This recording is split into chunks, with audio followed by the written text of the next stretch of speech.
अस्सलाम वालेकुम बेटा, क्या हाल है आपके। वेलकम करते हैं आपको कंप्यूटर टेस्ट सर्विसेज एकेडमी के discussion forum and YouTube channel पर। अच्छा बेटा, जो लोग न्यू हैं वो इस नंबर पर, ये जो सर्कल क्या हुआ, इस नंबर पर कांटेक्ट करके व्हाट्सएप कर कंप्यूटर टेस्ट सर्विसेज एकेडमी का डेमो सेटअप चेक कर सकते हैं और एकेडमी को ज्वाइन कर सकते हैं किसी भी कम्पिटिटिव एग्ज़ाम की प्रिपरेशन के लिए। वीडियो स्क्रीन को फुल कर लें और वीडियो क्वालिटी को थोड़ा सा बढ़ा लें ताकि बातें आपको ठीक से समझ आ सकें।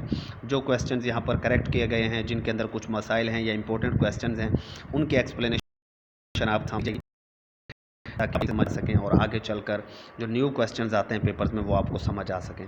अच्छा जी, क्वेश्चंस आपसे बार बार पेपर्स में पूछा जा चुका है और पूछा जाता है, पूछा जाता रहेगा। देखिए, कायद-ए-आज़म ने अपनी वकालत जो है किस शहर से शुरू की थी? तो बेटा बम्बई से कायद-ए-आज़म ने अपनी प्रैक्टिस स्टार्ट की थी वकालत की, याद रखिएगा। और उस वक्त कायद-ए-आज़म की उम्र सिर्फ 20 साल थी, ये भी आपने अपने जहन में रखना है, ठीक है। कायद-ए-आज़म ने जो वकालत है वो बम्बई से अपनी स्टार्ट की, ये बात आपके जहन में रखनी है, आपको जहन में रखनी है। और ये भी जहन में रखें कि ये सिर्फ एक वाहिद मुस्लिम बैरिस्टर थे उस वक्त वहाँ पर बम्बई में, इनके अलावा कोई भी मुस्लिम बैरिस्टर वहाँ पर उस वक्त तक मौजूद नहीं था। तो आप कह सकते हैं कि कायद-ए-आज़म वाहिद सहारा थे उस वक्त मुसलमानों का, ठीक है जी। उसके बाद आपकी जो वकालत के जो पहले 3 साल हैं वो जो है आपके 1897 से 1900 तक जाते हैं और आपको कुछ केसेस उस दौरान मिले थे। उसके बाद आपका सितारा अरूज पर पहुँचा और अब माशाल्लाह फिर आपको पता है कि आपकी जो पॉलिटिकल कैरियर है वो स्टार्ट हो जाता है और आप काफ़ी आगे तक एक्सेल करते हैं। मुस्लिम लीग को ज्वाइन किया आपने 1906 में, उसको कांग्रेस को फिर 1913 में। तो ये चलें, आपको मैं बता देता हूँ कि कांग्रेस को आपने 1906 में ज्वाइन किया है, मुस्लिम लीग को आपने जो है लेट जाकर 1913 में ज्वाइन किया है। फिर ये जो कांग्रेस को जिसको आपने 1906 में ज्वाइन किया था, इसको आपने 1920 में छोड़ दिया था। उसकी कुछ वजूहत थी आपकी अपनी पर्सनल, ठीक है जी। तो ये 2-3 मालूमात आपने ज़रूर याद रखनी है कि वकालत की आपने प्रैक्टिस बम्बई से स्टार्ट की है। पहले 3 साल आपके थोड़े से कठिन रहे, उसके बाद अब बड़ी कामयाबी से आपने अपना पॉलिटिकल करियर भी स्टार्ट किया। 1906 में आपने कांग्रेस को ज्वाइन किया, 1920 में कांग्रेस को छोड़ दिया, मुस्लिम लीग को आपने 1913 में ज्वाइन किया था। तो ये 2-3 बातें कायद-ए-आज़म के बारे में आपको मालूम होनी चाहिए। उसके बाद बेटा बेगम हज़रत महल के बारे में अक्सर पेपर्स में पूछा जाता है कि बेगम हज़रत महल कौन थी और इनके हस्बैंड का क्या नाम था, ये भी आपसे पूछा जा सकता है। तो पिछली बार जो पेपर्स में पूछा जाता रहा है कि बेगम हज़रत महल कौन थी, तो ये पूछते थे कि इनका ताल्लुक़ किस इलाके से था। तो बेगम ऑफ अवात एक इलाका था, वहाँ से इनका बेगम ऑफ अवात ये कहलाती थी। तो और ये बीवी किसकी थी, ये भी अक्सर पेपर्स में पूछा जाता रहा है और पूछा जा सकता है। नेक्स्ट भी आप लोगों से, नवाब वाजिद अली शाह की ये दूसरी बीवी थी। किन की जी? नवाब वाजिद अली शाह। नवाब वाजिद अली शाह की ये दूसरी बीवी थी। ये बाद में जहन में आपने याद रखना है, इसको दिमाग में बिठा लें अच्छे तरीके से। और बेगम ऑफ अवात के नाम से ये मशहूर हैं, ठीक है। उसके अलावा ये इनकी अपनी जो है फेमस चीज़ क्या है, ये किस वजह से मशहूर हुई? बेटा 1857 की जो जंग आज़ादी हुई थी उसमें ये ब्रिटिश ईस्ट इंडिया कंपनी के अगेंस्ट लड़ी हैं।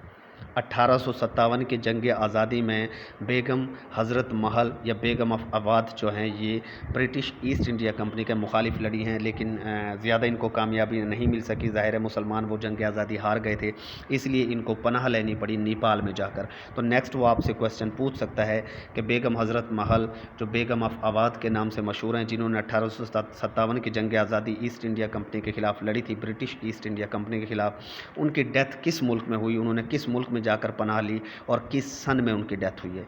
तो बेटा याद रखिए 1879 में इनकी डेथ हुई है और नेपाल खटमंडो में जाकर इनकी डेथ हुई है, ठीक है। तो ये चीज़ें आपने ज़रूर याद रखनी है बेटा, ये बहुत इंपॉर्टेंट चीज़ है नेक्स्ट आने वाले पेपर्स के लिए कि 1879 में आपकी डेथ होती है और नेपाल खटमंडो वो मुल्क और शहर था जहाँ आपकी डेथ हुई है, ठीक है जी। अब देखना 1857 से 1879 तक का ये तकरीबन आपके पास ये 2 साल ये हो गए, 3 साल ये हो गए और तकरीबन 19 साल आ गए। 22 साल बाद तकरीबन 1857 की जंग आज़ादी के बाद आपकी डेथ हो गई। मज़ीद आप हिसाब किताब लगा लिएगा, हो सकता है मुझसे कोई मिस्टेक हो गई हो। बहरहाल बाकी जितनी भी इंफॉर्मेशन आपको एग्जैक्ट बताई गई है और ये आपको मालूम होनी चाहिए। इवन इंटरव्यूज़ में भी आपसे पूछा जा सकता है FPSC PPSC में कि यार आपने बेटा आप बार बार पढ़ते रहो बेगम हज़रत महल वो कौन थी, उनका क्या किरदार था, उनकी डेथ कहाँ हुई है, वो किसकी बीवी थी। अच्छा ये मज़ीद ना आप लोगों के लिए मैं क्वेश्चन छोड़ रहा हूँ कि ये जो वाजिद अली शाह है ये कौन थे, इनके बारे में आप डिस्कशन फोरम पर बताएंगे। कुछ चीज़ें मैं डेली आप लोगों के लिए इसलिए छोड़ता हूँ ताकि आप भी कुछ क्रिएटिविटी अपनी दिखाएं और चीज़ों को सर्च करें आप। उसके बाद बेटा एक क्वेश्चन है, इंटरनेशनल प्लान्ड पेरेंटहुड जो फेडरेशन है IPPF, क्या है जी ये IPPF ये बड़ी मशहूर एक फेडरेशन है, इंटरनेशनल प्लान्ड पेरेंटहुड फेडरेशन। इसके बारे में एक तो क्वेश्चन ये पूछा जाता है कि इसकी फाउंडेशन कब हुई है, ये कब बनी है बेटा, तो याद रखिए 24 नवंबर 1952 को इसकी बुनियाद पड़ी है। अच्छा जी, बुक में मिस्टेक है, बुक में इसका जवाब लंदन लगा हुआ है, तो बेटा सुन लीजिए, इसकी बुनियाद बम्बई इंडिया में जाकर पड़ी थी। स्टार्ट इसने बम्बई इंडिया से किया था और अब इसका जो हेडक्वार्टर है वो लंदन यानी यूके में मौजूद है। तो ये बड़ी इंपॉर्टेंट बातें हैं बेटा, देखें जहन में रखिए। इंटरनेशनल प्लान्ड पेरेंटहुड IPPF, ठीक है जी। अब इसकी जो नेचर है वो क्या है, ये इंटरनेशनल नॉन गवर्नमेंटल ऑर्गेनाइजेशन है, इंटरनेशनल नॉन गवर्नमेंटल ऑर्गेनाइजेशन। इसकी बुनियाद कब पड़ी है, 24 नवंबर 1952 में। कहाँ बुनियाद पड़ी है, जहन में रखिए, बम्बई इंडिया में। और इस वक्त इसका हेडक्वार्टर कहाँ पर है, लंदन यानी यूके में। अब ये इंटरनेशनल प्लान्ड पेरेंटहुड फेडरेशन है क्या बेटा, ये जो है ना ये जो आपकी रिप्रोडक्शन एंड सेक्सुअल रिप्रोडक्शन है उसको प्रमोट करते हैं, और इसमें जो शादीशुदा जोड़े हैं उनको ये इजाज़त दी जाती है। खैर ये तो इसके अंदर शादीशुदा और गैर शादीशुदा की तो बात ही नहीं है, ये तो ये कहते हैं कि जो भी दो लोग इकट्ठे रहते हैं, हम तो खैर मुसलमान हैं, हमारे यहाँ तो शादी के बाद ही इकट्ठे रहते हैं, निकाह के बाद ऑफ कोर्स, तो वो अपनी मर्ज़ी से अपने बच्चे पैदा कर सकते हैं, वो 2 बच्चे चाहें 3 बच्चे चाहें, यानी वो अपनी फैमिली प्लानिंग अपनी मर्ज़ी के हिसाब से कर सकते हैं। ये असल इनका मोटो था कि इंडिविजुअल्स अपनी मर्ज़ी से अपने हिसाब से अपनी फैमिली प्लानिंग कर सकते हैं। यही इंटरनेशनल प्लान्ड पेरेंटहुड फेडरेशन का काम है, ठीक है जी। तो ये सारे क्वेश्चंस मैंने आपको इसके बारे में बता दिए, इनको अच्छे तरीके से पढ़िएगा, टेस्ट में आपको क्वेश्चन पूछे जा सकते हैं। उसके बाद बेटा यहाँ पर ये तो इसको खैर ये मुझे यहाँ पर क्लियर नहीं हो रहा था, ECO के मुतालिक क्वेश्चन था, ये क्या था, आई थिंक ये ECO के मुतालिक ही था कि ECO की जो है पहली समिट कहाँ पर हुई है, दूसरी समिट कहाँ पर है, तीसरी कहाँ पर है। तो यहाँ पर ECO की जो पहली समिट है आपके पास वो 1992 में ईरान में हुई है, और दूसरी जो है ECO की समिट 1993 में टर्की में हुई है, और तीसरी जो है 1995 में पाकिस्तान में हुई। तो कम से कम आपको 2 का ज़रूर पता होना चाहिए, एक ये वाली कि पहली कहाँ पर हुई है, ठीक है, और एक ये वाली कि तीसरी कहाँ पर हुई है, क्योंकि तीसरी पाकिस्तान में हुई है 1995 में, ठीक है। ECO की पहली समिट कहाँ पर हुई और तीसरी समिट कहाँ पर हुई, कम से कम ये 2 आपको हर सूरत याद होने चाहिए, ठीक है बेटा। आई थिंक ये उसी के बारे में एक्सप्लेनेशन थी, क्योंकि ऊपर जो है ना ECO से मुतालिक एक क्वेश्चन भी है आपके पेपर्स में। उसके बाद चलते हैं नेक्स्ट क्वेश्चन की तरफ। यहाँ मलेरिया डिजीज़ के बारे में बताया हो कि मलेरिया जो डिज़ीज़ है ये तो आपको पता ही है कि मच्छरों के काटने से होती है। ये मच्छरों की तस्वीरें आपको नज़र भी आ रही हैं यहाँ पर, लेकिन ये आपकी किस किस चीज़ को डैमेज कर सकती है, तो बेटा ये आपकी किडनीज़ को डैमेज कर सकती है, आपके लीवर को भी डैमेज कर सकती है, ध्यान से लफ्ज़ को पढ़िए, डैमेज कर सकती है। लेकिन जो आपके स्प्लीन है ना उसको ये रप्चर कर सकती है, आपके स्प्लीन फट सकता है इससे।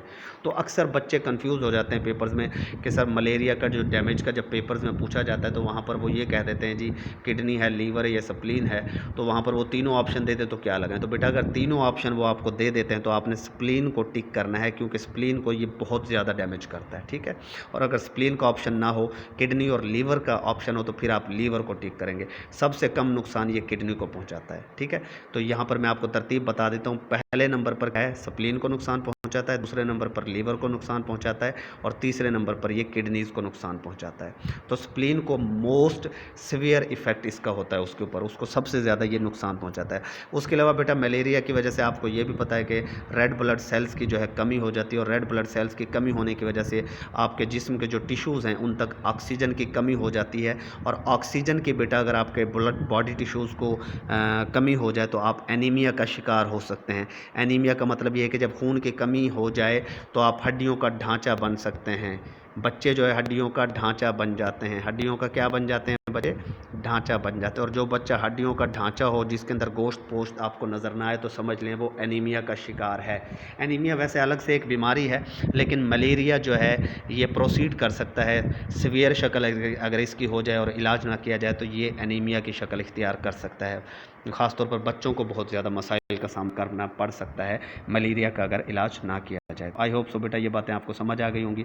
उसके बाद नेक्स्ट बेटा जो है बड़ा इंपॉर्टेंट क्वेश्चन है कि दीन मोहम्मद तासीर साहब ने, एक अक्सर पेपर में पूछा जाता है कि आतिशकदा किताब किसने लिखी है, आतिशकदा बुक के राइटर कौन हैं। तो बेटा सुन लीजिए, मोहम्मद दीन तासीर साहब ने यह बुक लिखी है। इसके अलावा एक बड़ी अहम किताब है मकालात तासीर, ये भी डॉक्टर मोहम्मद दीन तासीर के हवाले से ही है, इसको भी आपने याद रखना है बेटा। मकालात तासीर 1978 में शाये की गई थी, ठीक है।